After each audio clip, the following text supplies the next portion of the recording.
Let's go live now to Melbourne. I'm bringing the Shadow Home Affairs Minister, James Paterson. Thank you for your time. You had some very interesting comments on the radio earlier today, warning anyone attending a rally in solidarity with Palestinians and the events in Israel over the last 24 hours that, well, you reminded people that Hamas and Hezbollah are both listed terrorist organisations in this country, Senator Paterson.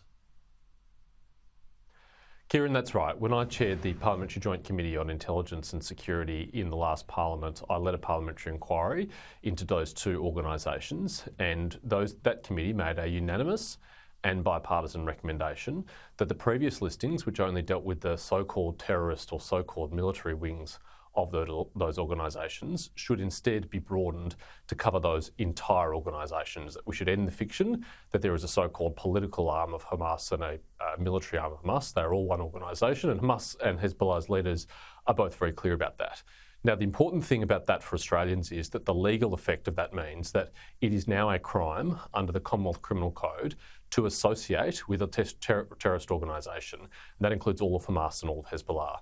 Now, that's why I think it's very important that Australians, if they want to protest about this issue, and they're entitled to do so peacefully, that they don't in any way associate themselves with Hamas. Now, to be clear, it is unlikely to meet the legal threshold for prosecution simply attending a rally or even holding a flag, as offensive and stupid as that would be. But providing material assistance to either of these organisations, particularly in terms of fundraising or recruitment, or in fact incitement to violence, could meet that threshold, and it's a very serious crime that attracts serious penalties. There is obviously a lot of shock and mourning within the Jewish community in Australia and around the world. What was your reaction, though, to these comments made by an Imam in Sydney, southwest Sydney, last night, celebrating and praising the events that unfolded the day before in Israel? What's particularly troubling about these comments, Kieran, is that it was not in response to an Israeli retaliatory attack on Gaza that might have had some incidental or accidental civilian deaths. This was just in response to those first images that we all saw of Hamas terrorists getting into Israel, kidnapping men, women and children, including the elderly, taking them back into Gaza, and in many instances executing them, and in other instances abusing them, documenting it and putting it up on social media. These are unquestionably crimes against humanity, and have any Australian person celebrating that is an abhorrent thing. That Imam should be ashamed of himself, and those who went along and cheered him should be ashamed of themselves as well. And people like that have no position, have no place in community leadership in this country at all. Well, there are more rallies in solidarity with Palestinians, apparently, even one, as we alluded to earlier, in Sydney about an hour from now. Will our security agencies have a close eye on attendees and behaviour and comments? Our security agencies will, as they always do, be on the lookout not for people's political views and their right to protest, which is protected in Australia, but their propensity and their willingness to engage in violence or engage in the incitement to violence. Those are crimes in Australia, as they should be. So people's political opinions on the conflict between Israel and Palestine is a matter for them. But if they cross that line into threatening other members of the Australian community or threatening violence, then they will be harshly dealt with by the law, as they should be.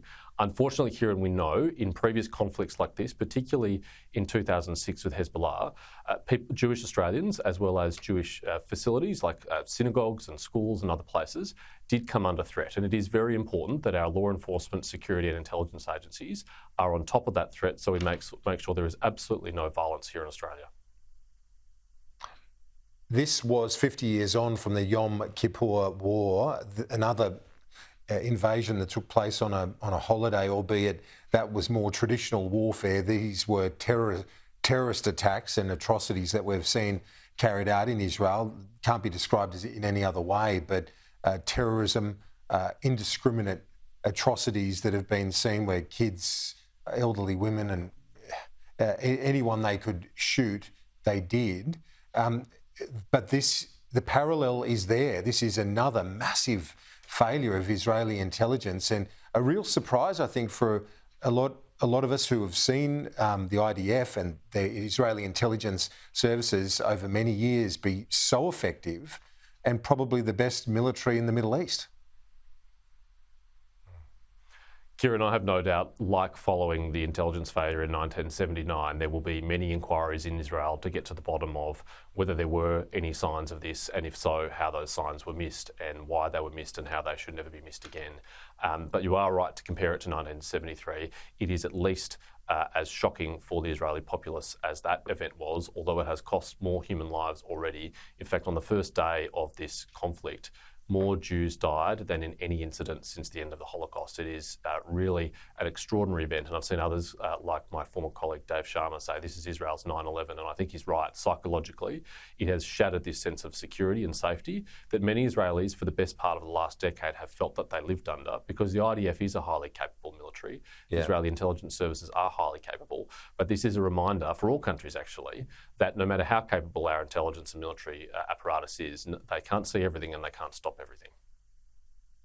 Yeah, well, this one is just extraordinary. The way that they were able to breach by air, by sea, by that fence, which was meant to have all sorts of security around it, but it clearly didn't. When you look at the future for Israel, first of all, I guess this unity government is one thing, but they need to unify in the longer term, because one of the damaging elements of the last few years has been a real polarisation and division within the Israeli political debate.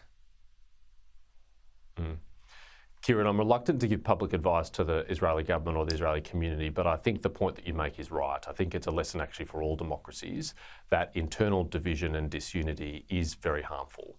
And in dangerous security environment, as Israel lives permanently, and in a dangerous strategic environment in which Australia finds ourselves in the Indo-Pacific, that division and that disunity can be taken advantage of by others. It can be weaponised by others, and it is a weakness that they seek to exploit. And so unity of purpose and commonality and collegiality is a good thing for us to have in its own right, but it is also a very good thing to have if we're in uncertain strategic times.